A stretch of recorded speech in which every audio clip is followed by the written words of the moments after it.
començar aquest espai en el que parlar sense embuts acompanyada, i la veritat és que no hi ha una millor convidada per mostrar-te una cara més pròxima de l'espai. Avui em fa moltíssima il·lusió compartir aquesta estona amb l'Anna Ruiz. Ens vam conèixer cap al 2021 i la veritat és que em va obrir les portes a un nou món que em va permetre canviar de paradigma. També és veritat que la vaig conèixer en un moment una mica crític, i sense saber-ho, perquè crec que mai li vaig arribar a dir, em va ajudar moltíssim i va esdevenir una font d'inspiració i positivisme que em va permetre fer el canvi que necessitava. L'Anna és una referent en majúscules i després d'haver treballat amb ella en diversos projectes puc dir que també la considero una mentora. Estàs a punt de descobrir l'altra cara de l'espai. Doncs l'Anna és un exemple clau que evidencia que es poden fer moltíssimes coses, que no cal ser d'una sola manera per poder ser tu mateixa. Així que volia començar preguntant-te qui és l'Anna. Doncs Núria, és una pregunta que de tant en tant ens hauríem de fer les persones, no? Perquè crec que anem evolucionant molt com a persones. Crec que començaria per dir que soc sensible i m'agrada molt perquè és una part que em fa connectar amb les persones i soc una persona també molt curiosa i sempre tinc ganes com de creuar horitzons. Encara que també molts cops soc molt autoexigent i perfeccionista, que també són algunes virtuts que m'han fet arribar fins aquí, però que també has de saber gestionar. I crec que soc una persona que sobretot és molt amiga dels seus amics. O sigui, m'agrada molt cuidar la gent que tinc al costat. I a nivell professional m'agrada també descobrir nous projectes, tinc molta inquietud per començar coses i impulsar-les, descobrir també moltes persones a través dels projectes i també m'agrada molt ajudar les persones. I també com veure-les créixer, no? I en aquest cas, tu, per exemple, ets un exemple, no? Per mi, que ens hem conegut a nivell professional i estic molt contenta de veure't créixer. I també m'agrada molt viatjar. Sí. M'agrada molt viatjar i crec que amb el pas de temps em dono compte que també viatjar m'obre molt la ment i em fa descobrir noves coses de mi. Però sí, també et diria que soc una mica cul inquiet i també m'agrada molt descansar, això també. Bueno, crec que ha fet una bona definició. Sí, la veritat. I diria que cul inquiet és com el resum del que ets tu, perquè fas moltes coses, però és el que has dit tu, alhora també prioritzes molt la gent del teu voltant i això també s'agraeix molt. O sigui, ets una persona que quan et coneixen és molt fàcil connectar amb tu, sentir-te a gust. Ai, gràcies, i és una que diu molta gent i també crec que està bé posar un valor. I doncs res, ara que hem vist una mica com ets, crec que ens ajudarà molt millor a entendre què és el que has fet aquests últims anys i també a trobar com l'encaix de tot això. Llavors, volia començar una mica preguntant-te què has fet a nivell professional. Ets enginyera de sistemes aeroespacials, ets comunicadora, ets emprenedora, tens moltíssimes facetes, però volia començar per la primera i és una mica què et va portar a estudiar enginyeria a l'ETAC. Doncs just estem aquí, a l'Escola de Castelldefels, de la UPC, i jo estava a batxillerat, fent el batxillerat tecnològic. Sí que m'ha agradat sempre molt la física i les mates. I quan estava al batxillerat, a segon de batxillerat, no tenia clar tampoc l'especialitat que volia fer. Sí que volia sortir de Manresa, que jo soc de Manresa i volia estudiar fora, però no tenia clar, tampoc era una apassionada de l'espai en aquell moment. I llavors vaig començar a mirar les llistes de graus tècnics que hi havia a Catalunya i vaig veure com aeroespacial i vaig dir, què és això? No? O sigui, va ser una mica com per curiositat, per entendre una mica més aquest sector, no? Perquè de totes les graus tècniques que hi havia, aquest era l'únic que deia, doncs, em genera curiositat perquè no l'he conegut, no? O perquè no sé res, a l'escola no m'ha explicat res. I llavors el que vaig fer va ser anar al saló d'ensenyament, a la fira que es fa al març, i em va ajudar molt perquè no només vaig mirar aquest grau, sinó també telecos i altres graus, però m'ajudava molt a veure realment si m'agradava o no, o almenys què es feia, no? Però sí que tampoc el l'ensenyament no és una cosa que diguis, m'ho expliquen tot. I el que vaig fer va ser anar a les portes obertes de les universitats que volia anar. I crec que és molt important perquè ja tu,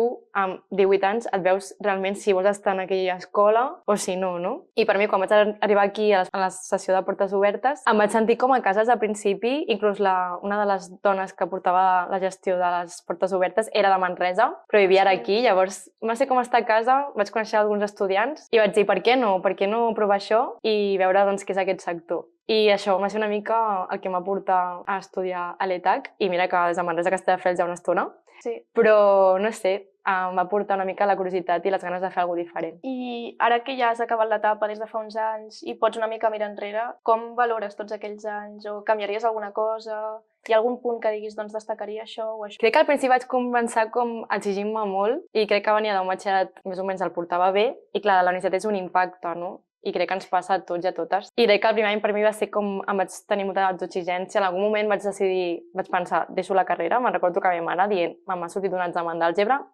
deixo la carrera.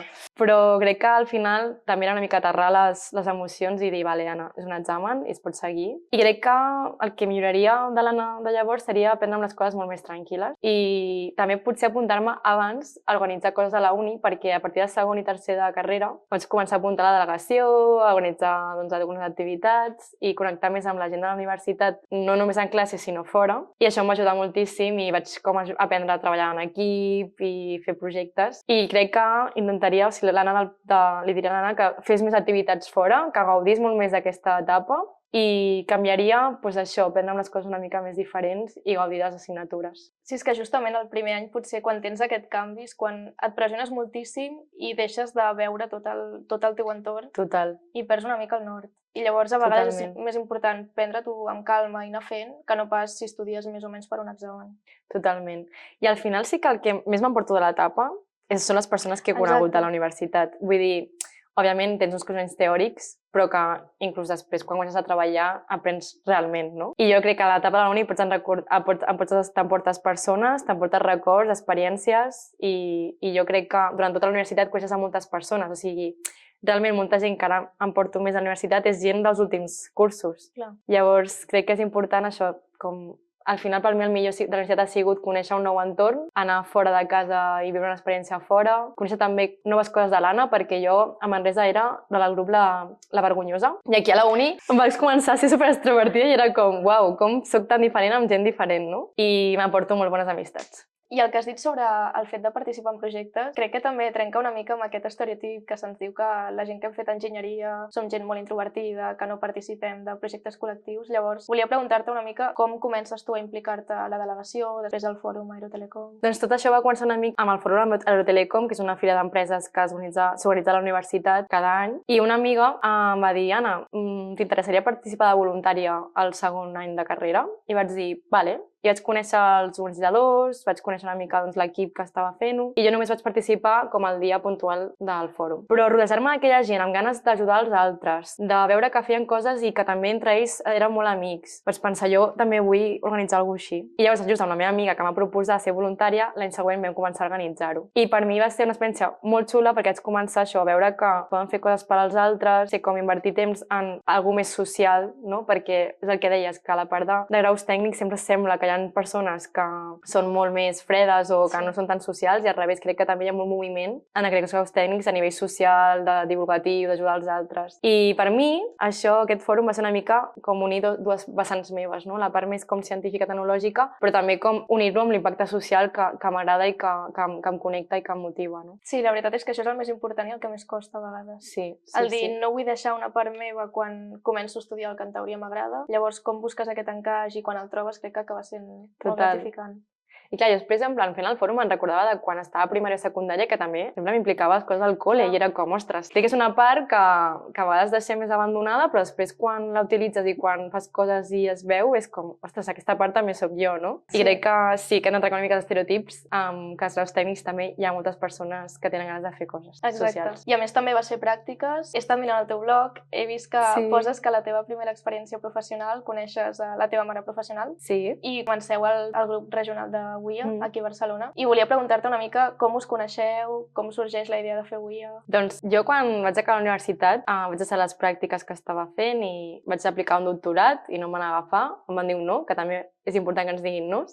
Vaig aplicar un màster i tampoc em van agafar i vaig estar a l'estiu una mica sense saber què fer. I bueno, una mica per també donar missatge de que encara que tinc un no, després ve un sí, no? Però jo era un sí que era en una empresa, una startup d'aquí a Barcelona, i vaig conèixer a un noi que es diu Rainer. I aquest Rainer, aquest noi, per mi va ser un mentor també dins l'empresa, em va dir, Anna, t'estic veient tot el que fas a nivell voluntari, que vas a escoles, fas coses per inspirar a nenes i tal, en àmbit STEAM. Has de conèixer una dona que vol muntar un equip, un grup local a Barcelona que es diu Women in Aerospace Barcelona i es diu Mireia Colina. Jo, vale. I me'n recordo que ens va connectar per un missatge al LinkedIn, els tres. I just va ser abans de la pandèmia, al febrer 2020, ens vam trucar amb la Mireia. Jo estava esquiant i ens vam trucar una horeta i vam connectar moltíssim amb la Mireia. Vaig dir, Mireia, és que jo crec que tu busques una persona com jo i jo busco una persona com tu perquè tinc ganes de fer alguna cosa per l'objectiu és visibilitzar la dona en el sector espacial aquí a Catalunya, no? Intentar doncs, també que més nenes tinguin referents. I va començar una mica així, per un contacte tan empresa que vaig començar a treballar i la veritat que la Mireia per mi va ser com la primera mentora que tenia en aquest sector, dona, i l'estimo moltíssim, en plan per mi és una persona que també admiro moltíssim a dia d'avui i que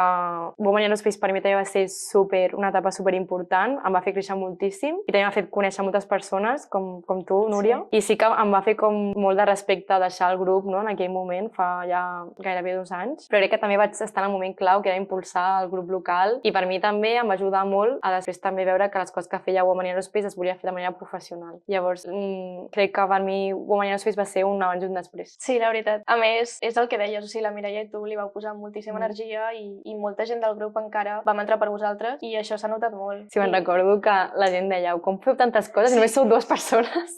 I jo, a veure, és que ens ajuntem la Mireia i jo. Sí, sí. I al final la Mireia i molta gent d'avui al final ja no és només gent professional, sinó que són família. Exacte. I al final també comparteixes coses personals i coneixes les famílies de les persones que formen part del grup. Llavors jo crec que això és el més maco. Sí, a mi recordo quan us vaig conèixer perquè fèieu moltes xerrades online. Sí, clar, és que era la pandèmia, just. Sí, clar, és que a més en fèieu moltíssimes i amb gent molt diferent. I clar, pensava, ostres, doncs aquesta gent està visibilitzant la dona al sector i després una vegada entres veus que no només feu això i que hi ha molt bon rotllo entre l'equip i que és això, que vas fent molt de caliu i t'acabes fent molt amiga amb gent que hi ha a l'equip i potser viu a un altre lloc perquè al final fas videotrucades i t'és igual que aquesta persona no visqui aquí a Barcelona o potser estigui a Alemanya. Totalment. Sí, sí, en plan, també, per exemple, la meva amiga Àurea, sí que es vam conèixer a la uni, però també vam seguir bastant amb el tema de Women in Aerospace i ella està a Darmstadt, vull dir que al final a mi m'agrada molt aquest grup perquè és un grup molt divers, molt inclusiu, amb tema de diversitat cultural, d'on estiguis del món, també de gènere, d'edats, i crec que això és lo maco, no? Fer un grup molt divers que pugui aportar i que dins del grup pugui ser mentor i mentorat, no? També. Clar. Sí, la veritat. I llavors hi ha un punt en què tu marxes a viure a Madrid. Sí, sí. Per la teva carrera professional, què implica per tu fer aquest canvi? Perquè sí que havies marxat de Manresa a Castelldefels, però al final Madrid està més lluny. O sigui, no vaig pensar gaire la decisió. Va ser com el màster que he aplicat quan vaig acabar la uni era a Madrid. Llavors sempre Madrid havia sigut un lloc que volia com provar i anar a la ciutat. Però va ser un xoc bastant fort perquè no em pensava que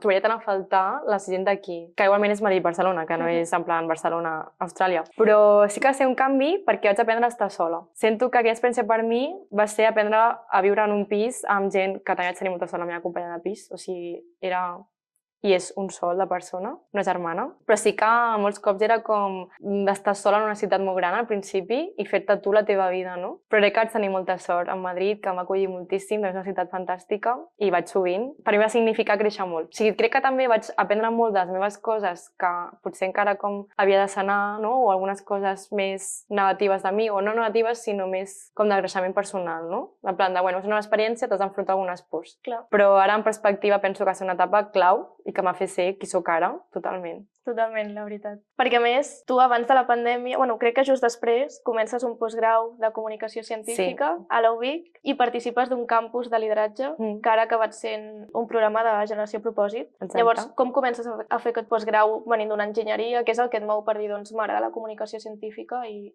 obro una mica aquesta via? Clar, és que o sigui, anar a Madrid aquell any va ser anar a Madrid, en plan començar el postgrau en comunicació científica, també participar en aquest campus. Va ser tot una mica un còctel de canvis i com de molts inputs diferents. I per mi va ser a la pandèmia, quan vam parar una mica tots, vaig reflexionar amb el meu germà una nit de dir, ostres, tot el que faig de manera voluntària anava a escoles, ja m'agradava molt organitzar events, amb el de Women in Aerospace també. I durant la pandèmia vaig començar a escriure moltes coses. Començava a escriure coses més de divulgació científica, però també com, no sé, articles meus, reflexions. I el meu germà em va dir, Anna, tot el que fas a nivell voluntari, hi ha un postgrau que t'ajuda a professionalitzar-lo. Potser realment és el teu camí, no? I vaig començar a mirar el postgrau d'assignatures i jo pensava, és que m'agraden totes. I vaig parlar amb el coordinador i és que no vaig tenir dubte de que havia d'aplicar aquest postgrau. I em vaig passar superbé, un postgrau a part que cada assignatura ho fa un professional del tema i a mi em va obrir una porta de dir, vale, realment em puc dedicar al que m'agrada i m'apassiona, que és la comunicació. I em va obrir moltes portes a conèixer molta gent també del sector i realment jo vaig començar una mica per fer un blog, no? Per professionalitzar un blog i al final vaig acabar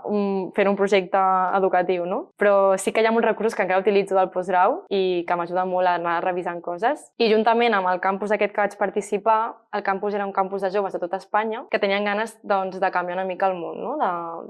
Alguns eren autònoms, emprenedors, gent que està en posicions laborals com molt clau per fer un canvi social. I sí que em va obrir més encara la meva part social, no? Aquest campus, perquè era un campus d'aïllatge, bàsicament, i el que feia era un grup de psicòlegs ens ajudaven a conèixer-nos més i també a treure actituds nostres, com la cooperació, el treball en equip, també a nivell personal fer-nos créixer moltíssim. I a mi, per mi, va ser com també veure una altra part de l'Anna, conèixer gent que encara avui mantinc el contacte i són com molta gent molt important per a mi a la meva vida i gent que realment et motiva a fer coses diferents i crec que va ser per mi això, com directament entrar en la part social i que no havia conegut tant a fons, no? I per mi va ser això, conèixer persones de tota Espanya, diferents a tu, amb carreres superdiferents, inclús una de les meves amigues del campus és cantant o sigui, per mi, conèixer una persona que es dedica a la part musical, l'artista, que fa una carrera musical, per mi va ser com un uau, no havia conegut mai una persona així, no? Per això jo crec que vaig conèixer gent molt important, que em va impactar molt i crec que em va treure coses per dir, vale, crec que la comunicació és el camí i la part social també. Llavors, bueno, aquest còctel i a sobre tot a Madrid, saps? I també, o sigui, aquí veiem molt clarament que la gent del nostre entorn sempre acaba tenint papers claus en moments en què potser hem de fer algun canvi i també conèixer gent que és superdiferent a tu, que ve de disciplines superdiverses, també t'obre molt la ment i t'ajuda a dir, doncs, val, puc ser enginyera, però també puc ser altres coses i puc aprendre d'aquestes experiències. Exacte. Sí, ara mateix, realment, com que haver estudiat enginyeria, però ara mateix si et diria qui és l'Anna a nivell professional no et diria enginyera, perquè he anat vivint altres coses que ara sento que, soc comunicadora, perquè em sento més com lligada en aquesta etiqueta, que al final són etiquetes, però sí, jo crec que és això, que les persones a vegades ens fan treure coses de nosaltres que no teníem. Jo crec que això és important, això, conèixer gent i participar en coses, perquè mai saps. I llavors, com decideixes emprendre el teu projecte? Perquè tu, en teoria, comences el postgrau de comunicació científica per fer un blog i acabes emprenent un projecte educatiu. Doncs va ser una mica pel coordinador del postgrau, el Salva, que és un amor de persona i també un comunicador, és un referent. Em va trucar un dia i em va dir, Anna, per què no agafes el que estàs fent a les escoles? Ja perquè la meva cosina petita, va parlar al seu professor a sisè de primària sobre mi i el seu professor li va dir que vingui l'Anna a fer una xerrada, no? I ell va fer una xerrada online quan estava a Madrid amb la classe. I clar, m'agradava molt perquè no va ser només fer una xerrada, sinó els vaig proposar que fessin un repte. I llavors li vaig explicar al meu coordinador del postgrau i em va dir el Salva i em va dir, Anna, potser això ho pots formalitzar i fer un dossier bé i presentar-ho a les escoles, no? I jo pensant, a mi em pagaran per fer una xerrada a un col·le, o sigui, jo flipant, no? Clar, crec que també has de començar a creure en tu, no? Quan acabes el postgrau en comunicació científica, totes les coses voluntàries, dir-les, no, ja no són voluntàries, és la meva professió. Exacte. I crec que va ser això que m'ha impulsat a dir, vale, doncs, vinga, faig el projecte final de grau de postgrau, doncs el dossier educatiu. I em va anar molt bé perquè haig demanat la subvenció també de la Fundació Catalunya per a la Recerca i la Innovació, l'FCRI, i aquesta subvenció em va permetre agafar el projecte i tenir molt més recursos, material, que més persones entressin en el projecte i oferir aquests cursos i tallers a escoles de manera gratuïta. I clar, per mi això va ser com això, començar a fer la base del projecte, crear material, això, dossiers també, i ja aquest any ha sigut sense subvenció, aquest curs 2023-2024, i hem tingut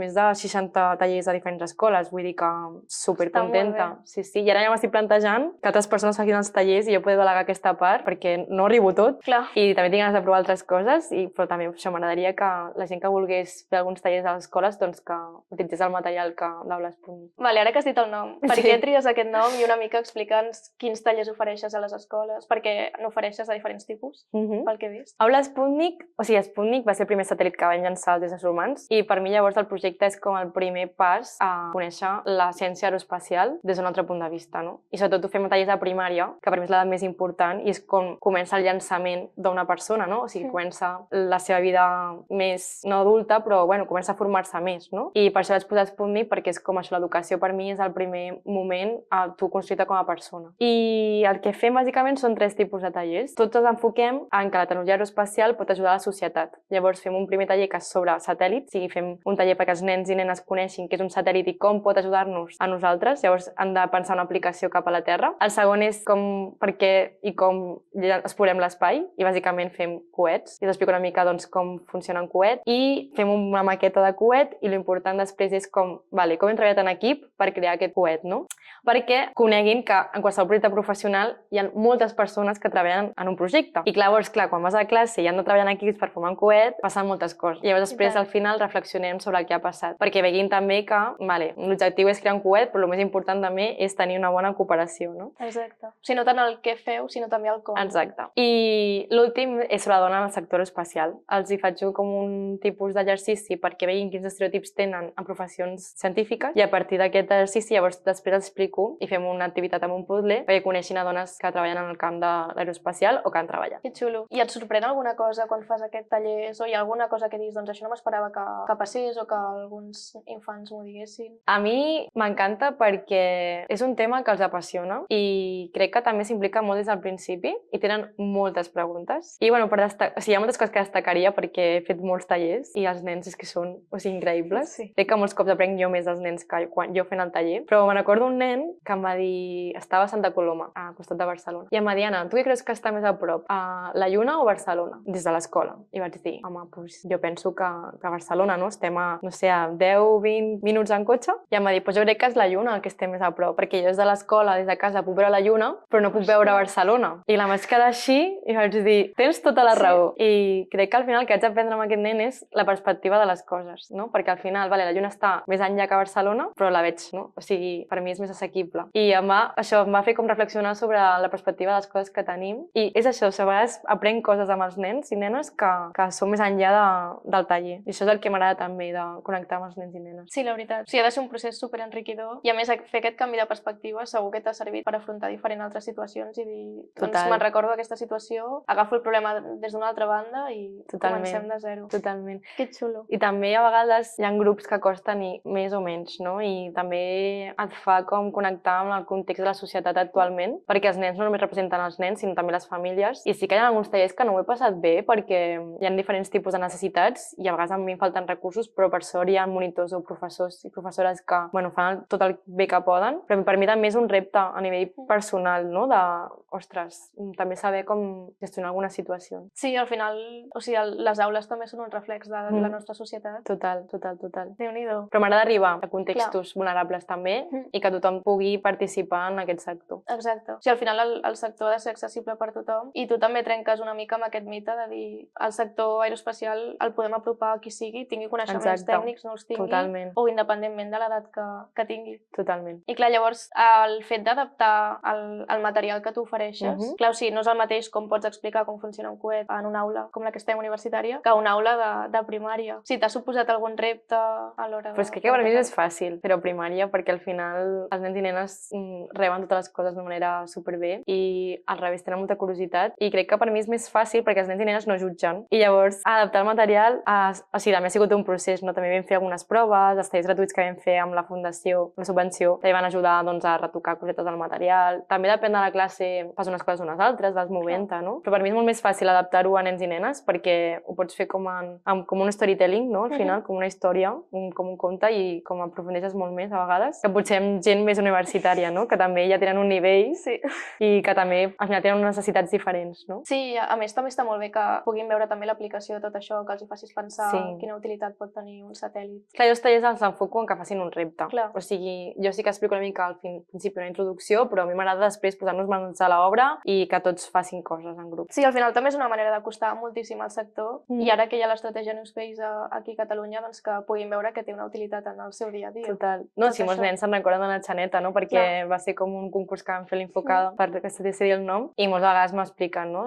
Doncs la Xaneta també és un satèl·lit, no? Que xulo. I ara que hem tret aquest tema, tu també estàs combinant aquesta faceta d'emprenedora amb la de gestora del programa de Talent i Societat de l'IEC, que està emmarcat en l'estratègia New Space. Llavors, et volia preguntar què estàs fent amb aquest projecte, com ho combines amb la teva tasca? Doncs l'estratègia New Space és una estratègia impulsada pel govern de Catalunya i que vol impulsar el sector espacial. I llavors, per impulsar-ho hi ha diferents àmbits, no? Recerca, infraestructura, ecosistema... I clar, lògicament també hem d'impulsar el talent, no? Perquè sense les persones no hi ha sector, bàsicament. Llavors el programa és molt complet, el programa de Talent i Societat, i juntament amb la meva companya Paula ho estem impulsant i fem activitats des de nens i nenes fins als adults. Llavors l'objectiu és donar formacions i eines i recursos perquè qualsevol persona en l'edat que estigui pugui formar-se. Llavors, per exemple, doncs, amb els nens i nenes col·laborem amb la UPC també per impulsar el CANSAT, la competició CANSAT, que és muntar un minisatèl·lit en forma de llauna i llavors fer una competició amb altres escoles i llançar-lo. També a més adolescents, joves, fem un programa amb la Fundació Catalunya La Pedrera de joves i ciència i també estades científiques, que són 2 setmanes immersives en temes de New Space. També a la part més de com joves universitaris oferim ajuts en pràctiques perquè puguin fer pràctiques en algunes empreses del sector. També donem beques per participar a l'SSP de la ISU. Fem diverses coses. A nivell més adults també fem formacions més per a administració pública. També col·laborem molt amb Women in Aerospace, per exemple, o el projecte Hipatia. O sigui, també volem com ajudar a les entitats i associacions del sector. I per últim estem treballant també en un bloc de difusió. O sigui, que podem arribar al menjador o a la cuina de les famílies de Catalunya, no? Perquè puguin veure que el sector aeroespacial és possible. Que xulo. A més, està molt bé perquè has aconseguit trobar aquest encaix amb com ets tu, el sector i ajuntar-ho tot. I també, a part d'això, també ets profe aquí a l'ETAC. Sí. Com vas portar el fet de tornar a les aules però amb un paper superdiferent? Jo quan estava estudiant sempre pensava en un moment vull ser una professora associada, o sigui, era una cosa que tenia com bastant, no sé, com en la meva ment i tenia les ganes per... També jo a la uni a vegades em queixava d'algunes coses dels profes i sempre deia vull ser profe per canviar les coses, no? I quan vaig començar el primer dia me'n recordo plorar entre classe i classe perquè em vaig preparar una sessió de 2 hores de teoria i en una hora vaig acabar les 2 hores de teoria que teníem preparades. I clar, em vaig quedar així en plan, vaig anar al lavabo, vaig dir, bueno, descansem 10 minuts. I vaig anar al lavabo, em vaig començar a plorar una mica de què faig? En plan, sou mala profe, no ho he fet bé, he anat molt ràpid... I clar, no és el mateix parlar i explicar que ensenyar. O sigui, és molt diferent. Llavors, clar, sí que m'haig... Bueno, estem aquí a una aula, no? Però imagina't aquesta aula amb 60 persones, no? I que t'estan escoltant per aprendre. Clar, aquí també m'ha sortit una mica el síndrome de l'impostora, no? I l'autoexigència. I llavors el que vaig decidir va ser, bueno, em relaxo, els dic que tenen una hora després per poder, doncs, seguir treballant amb el projecte que tenen, perquè a part de teoria feien projecte. I llavors que segueixen el projecte, llavors els alumnes es van quedar i altres van decidir marxar. Però va ser una experiència i crec que ser profe m'ha ajudat molt a deixar-me de jutjar molts cops, a treure molts estereotips sobre mi mateixa i aprendre molt a divulgar i a ensenyar des d'un altre punt de vista. I al final crec que he connectat amb els estudiants i he pogut fer les classes com a mi m'hagués agradat que em fessin i crec que he pogut ser propera com a mi m'agrada i ho valoro moltíssim i la veritat que tinc alumnes que ara m'escriuen que estan fent a màster o que estan fent la seva vida professional i per mi això m'omple moltíssim perquè sí que sempre em quedava després de classe una estona parlant amb ells perquè em preguntaven quins màsters hi ha i què faig en la meva vida, no? Crec que també m'ha ajudat molt donar aquest punt de no hi ha tanta diferència d'edat, no? I m'ha ajudat molt a connectar amb ells d'una altra manera i potser poder mentoritzar-los d'una altra manera, no? I crec que més que enllà de les classes teòriques o dels projectes, m'emporto l'haver conegut a aquestes persones i per mi ha sigut una experiència increïble poder retornar el que a mi també la uni em va portar en aquell moment. Sí, a més, el fet d'haver trencat aquesta barrera, crec que també els alumnes com a estudiants ho agraïm molt, perquè els profes també ens podeu marcar molt en la nostra trajectòria i de fet he conegut a gent que et van tenir de profe. Ah, sí? Ostres, quina vergonya! I estan encantats, la veritat, que cookies. estan molt contents. Que guai, doncs moltes gràcies, Els hi va Núria. marcar molt. A mi aquest feedback sempre em reconforta molt. I és molt xulo també veure que estan contents perquè és el que deies, a vegades a la uni t'emportes aquesta experiència positiva i a vegades no tant. Clar. No? I tenir profes que intenten fer aquest canvi i ai, que guai, molt. Núria. Moltes gràcies. I te'n recordes? M'ha anat molt bé aquests missatges. Que xulo. Que guai. És que és això, també a vegades ens hem de creure més que podem fer les coses. Totalment. Crec que també molts cops quan, sobretot que som comunicadores nosaltres i que també pots fer altres coses, molts cops és la perspectiva que tenim nosaltres de com ho hem fet, però després quan et veus des de fora dius però si ho he fet perfecte, o si ho he fet genial, saps? Però bueno, però potser tu ja has estat uns dies donant-li voltes i matxacant-te i pensant això ho podria haver fet diferent o no he canviat això. Exacte. Jo crec que lo important és com ho facis, deixar un temps i llavors després tornar a pensar-ho. És com el problema de l'Anna o de la Núria del futur. Sí. I ja està. És el que deies, està bé ser autocrític, però amb mesura. Exacte. Sí, òbviament sempre hi ha coses a millorar. I que realment la gent, en el que tu et fixes a vegades, la gent no s'hi fixa. O sigui, a vegades és més la percepció pròpia que tenim de les coses que la gent que s'hi fixi o no. Doncs sí, la veritat. I llavors, ara que has fet el tema de, doncs això, no? Que fas moltes coses, has fet moltíssims projectes, hem parlat de UIA, també has estat a Aviació Adaptada. Sí. Vas ser una de les event managers de l'Space Generation Spain 2023, que es va fer aquí. Sí. O sigui, has participat de molts projectes, també has sigut EduCoach del repte Educaixa 2022. I llavors, tornant una mica al principi, com t'han impactat tots aquests projectes i una mica si ens pots parlar d'ells? Vale, doncs, per exemple, el simposi que vam fer, el simposi també, que vam fer aquí a Barcelona, m'ha permetre treballar, per exemple, amb tu i amb altra gent, amb el Dani, la Laura, l'Àuria, amb el Miquel. El simposi era un simposi de l'Agència Espacial Europea Europea que es dedicava doncs, a impulsar, a divulgar projectes relacionats amb les activitats educatives sobre l'espai. I aquell simposi per mi va ser conèixer moltíssima gent, també aprendre més tasques de logística, de com organitzar un event, va ser una activitat superxula. I just la setmana després vaig participar al campus de la Fundació La Caixa, de Challenge, que sempre vaig repetint any rere any. Per mi aquest campus també va ser com una activitat de conèixer gent, sobretot en l'àmbit d'emprenedoria, i d'altres sectors, sobretot també ser educoach d'uns quants nens i nenes que proposaven un projecte i per mi també va ser una experiència superxula i també com conèixer també Barcelona des d'un altre punt de vista, perquè a vegades amb aquestes activitats vas a empreses o vas a l'observatori o vas a alguns llocs, no? Que també dius, ostres, doncs m'inspira per fer alguna cosa aquí, no? I llavors la JC Spain, que vam organitzar aquí a Barcelona al novembre, primer de tot va ser molt guai treballar tots junts, o sigui, crec que ens vam unir un grup supermaco per organitzar. També crec que ens coneixem molt d'altres coses i per mi la JC Spain destacaria treballar amb l'Àurea. O sigui, li vaig dir jo, li vaig dir, Àurea, m'ajudes a organitzar això, perquè la Laura i el Pablo, que són els National Points d'Espanya, me van proposar a mi organitzar i vaig dir, vale, però necessito alguna companya que m'ajudi, no? I directament vaig pensar en l'Àurea. Crec que va ser molt guai treballar amb l'Àurea i mira que estava allà a Darmstadt, però li vaig dir, Àurea, és que ens hem trucat cada dia i ha sigut com si tingués tan a prop i crec que també, com que nosaltres dos ens portàvem molt bé, crec que va ajudar molt a que el grup en general hi hagués una dinàmica molt bona i molt fluida i és que crec que van ser un equipazo i, o sigui, tot va ser tan fàcil, o sigui, tots ho vam fer superbé, vam estar implicats, no sé, com tota una harmonia que vam crear superxula i que com que sempre tindran ganes de seguir fent més projectes amb tots vosaltres i també com gent nova, potser més d'universitat, més jove, que també es va apuntar i no sé, molt, molt xuli, l'EJC Spain. A mi tots aquests events m'aporten moltíssim, també m'aporta molt cansament, perquè és algú que fas extra i voluntari, però crec que el confort de després i sobretot el treballar amb altra gent és el que m'aporto. Sí, a més amb l'Àurea us vau complementar superbé i clar, és el que deies, veníem del simposi que molta gent ja ens coneixíem d'allà, també a través d'aquest esdeveniment amb alguna altra gent hem seguit en contacte i també és la part que té xula l'espai, que hi ha gent que al final te la trobes moltíssimes vegades a tot arreu i tornes a treballar amb ella o potser treballar amb una amiga teva i crec que això és superenriquidor. Que gent es pensa que tot l'espai és molt gran, però és que és superpetit, al final tots ens coneixem. Sí, vas a esdeveniments i els de sempre hi són. Sí, això és veritat. Hem d'anar a altres països també per veure altres events, però al final també acabaríem coneixent-nos a tots. A més va haver gent que va venir de fora aquí. Sí, va ser un esdeveniment internacional molt xulo. Va ser superenriquidor. A més, ara que has dit això, he vist que vas estar a l'estranger, ara fa poquet. Sí, vaig anar a Estònia. Vaig dormir molt poc. Em va costar molt adormir-me perquè a la 1 del matí encara és de dia i a les 5 del matí ja és de dia un altre cop i va ser vaig ser just la setmana passada, però a part d'això em va agradar molt perquè haig connectat amb gent de tota Europa per un projecte que es diu Space Suite, que el que volen és donar cursos i fer formacions a gent d'universitat o també gent professional a tota Europa de manera gratuïta. I el que volen fer primer és detectar quines necessitats té el mercat aeroespacial, no?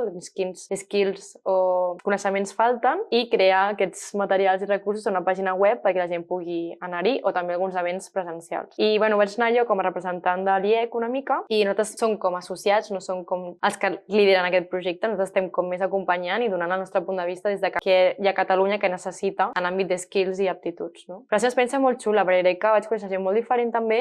Ja hi havia molta gent que no era tècnica, sinó molta gent com d'altres backgrounds de geologia, o sigui, hi havia gent molt diferent, perquè també era tot enfocat en temes d'observació de la Terra. Llavors m'agrada molt perquè va ser com conèixer altres coses i conèixer altra gent que ve d'altres backgrounds, o sigui, d'altres graus tècnics o no tècnics, i que treballen en el sector de l'espai. Llavors, també com un missatge donada, no cal que estudiis un grau tècnic aeroespacial per estar en el sector, crec que hi ha moltes disciplines, també hi havia un periodista, saps? Jo també, que més o menys també em considero comunicació, també és com, ostres, és que hi ha moltes persones que no venen d'un grau aeroespacial i estan treballant al sector, no? I crec que el bonic és que és super multidisciplinar i que recorda una mica també l'estereotip de si estudies, no sé, biomedicina, també pots estar al sector, no? O política, per exemple. I també gent que aquests esdeveniments que has comentat abans també venen, moltes vegades s'interessen. Total.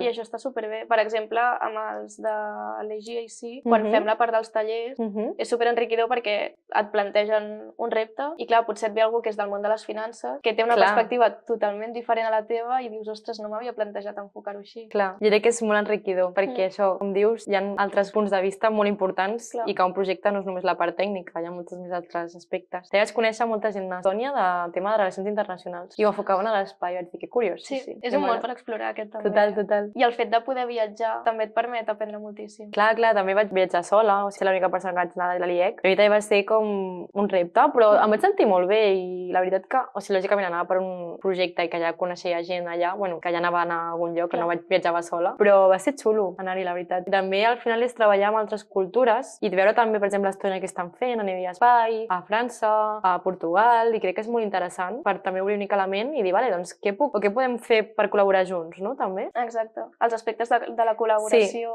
i la cooperació internacional són superimportants. Sí. I són coses que potser a l'aula no veiem tant. No tant. I quan surts fora dius, existeix tot això i puc implicar-me. I també et connectes molt amb aquesta faceta teva de treballar en un equip, fer projectes amb gent superdiferent. És superguai. I llavors, ara volia entrar una altra vegada més a la teva part més personal, per dir-ho així. Clar, hem vist que ets una persona superinquieta, que fa moltíssimes coses. Llavors, com aconsegueixes trobar aquest balanç, descansar, que és molt important, i desconnectar de tot plegat i dir, doncs, avui em dono temps per mi i no faré res? Clar, o sigui, jo sóc autònoma al final i també ser autònoma aquí és una mica complicat a vegades, però crec que també tinc molta sort perquè crec que tinc bastants projectes que m'ajuden i també amb qui estic amb els projectes són gent que cuida molt també el descans i la part personal. Llavors, per mi és molt important treballar primer en projectes que també respectin el temps de descans i la part personal. Però sí, el que faig al final és posar-me horaris, o sigui, com si també estigués en una oficina a jornada completa, doncs m'agafo un horari, no? I a vegades sí que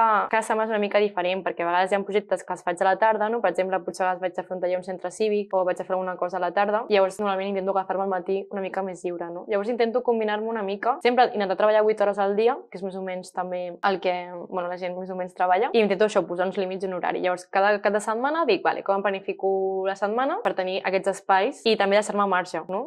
També, per exemple, com ser autònom, al final també tu pots col·locar-te una mica, doncs si faig algun taller a un col·le, penso, vale, aquesta setmana doncs faig un taller a un col·le, però no cal que faci 5, no? També és organitzar-te una mica en aquest aspecte. Però hi ha setmanes, com setmana passada, per exemple, que va ser tota la setmana de treballar, llavors, va ser complicat gestionar aquesta part personal i professional, però sempre mitja hora, una hora al dia necessito per mi, per anar a caminar o per escriure o per descansar, i és una cosa que també he anat après durant els anys, perquè sí que abans, una mica des d'aquesta autoexigència a mi mateixa, era com he d'estar tot el dia fent coses, tot el dia, perquè si no, no em sento productiva. Hi ha alguns cops que em passa encara, que aquesta veu, aquesta por surt, però després al final el meu cos també em respon, el meu cos em poso malalta o estic més angoixada, o sigui, també crec que he arribat a connectar molt amb el meu cos últimament i llavors el meu cos també em dona senyals de quan parar i quan no. I m'ha ajudat molt el ioga, per exemple. Per mi fer ioga i donar-me aquest espai a la setmana a fer ioga m'ajuda moltíssim, i apuntar-me a extraescolars, al final, com anar a escalar per desconnectar, també m'he posat a teatre i crec que és important això. El tenir una mica unes rutines que et donin el teu espai per tu, o sigui, bloquejar-te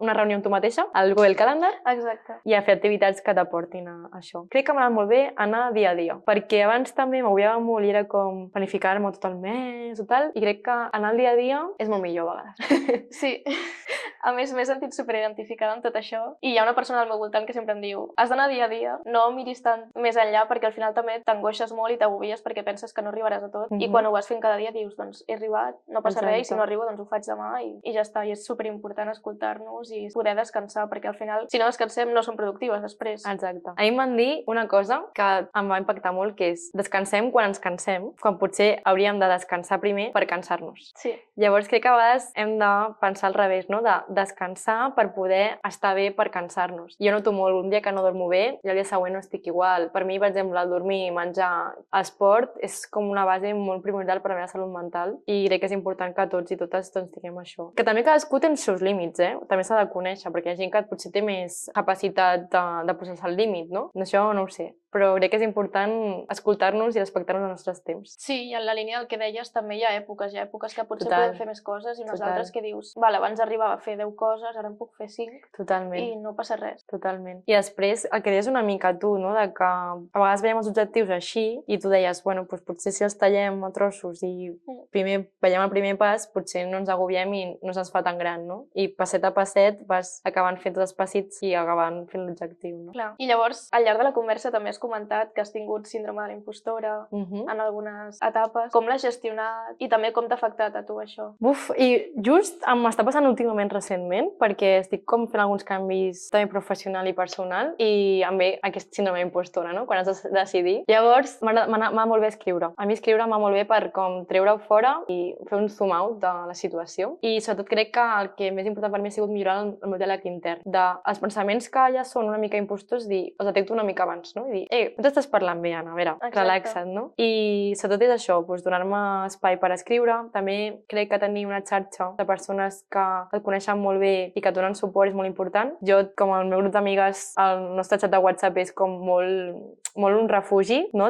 Ostres, t'he de prendre aquesta decisió, no? I després estan elles com, Anna, tranquil·la, confiem en tu, no? I aquest confiar, o sigui, que algú confiï en tu ja és molt, i penso que les persones hauríem d'intentar doncs, donar aquests missatges més positius i ser més com casa dels altres, i crec que les persones són molt importants a la vida de les altres persones, i crec que això no ho hem de perdre mai, i crec que aquestes comunitats és molt, molt important. O sigui, tu pots sola o sol pots arribar molt lluny, però crec que és important fer-ho acompanyada. Exacte, i per mi la família, el suport, això, ser un equip, per mi és superimportant. Molts cops, quan jo mateixa no sé parlar-me bé, acudeix a les meves amigues o la meva gent, en plan, necessito el vostre suport. I tant. Però crec que és algo que mai se'n va del tot, el síndrome d'impostora, penso, però sí que és com saber parlar amb aquest síndrome, saps? És com un diàleg, de dir, vale, què m'estàs dient? Perquè realment també potser té un missatge al rerefons. Exacte. No? Potser també vol protegir-te d'algú, per què, no? Vull dir, crec que és com intentar això, parlar amb aquest síndrome d'impostora i dir, per què m'estàs dient això? Quina por tinc i com puc tranquil·litzar-te, no? Exacte, està bé que no et limiti, Exacte. però que alhora et tingui una mica alerta de dir, doncs, estàs fent una cosa nova,